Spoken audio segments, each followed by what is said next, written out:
taphachuu baattee osoo namaa dabarsuun taatee namaa dabarsite. Aboo areeda kana silaatti taphachuu baattee osoo namaa dabarsuun. Aboo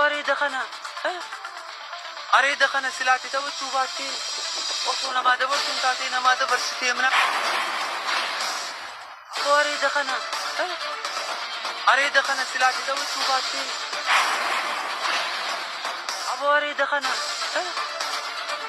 kana silaatti taphachuu baattee osoo.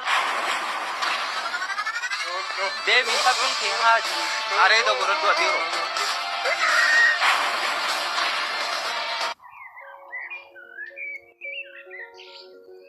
Namni ati haalan jaalattu kan qalbii tee keessaa baasuu dadhabde jira.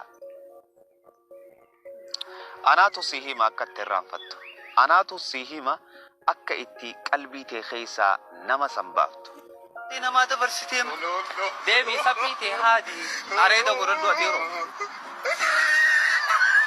Okkee daawwattoota akkuma amma daawwattan viidiyoo gurbaa kanaa irraa maal hubattan? Anammoo akka nama tokko jihaa saayikooloojiitiin hoggaan laalu isa kana abbaa isaatu ayyo guddoo isaa tangama haadhaatti sitee minaa sabbii tee haati kanniif nama barbaadu. Haara jaaniin kunis jaroottan dabre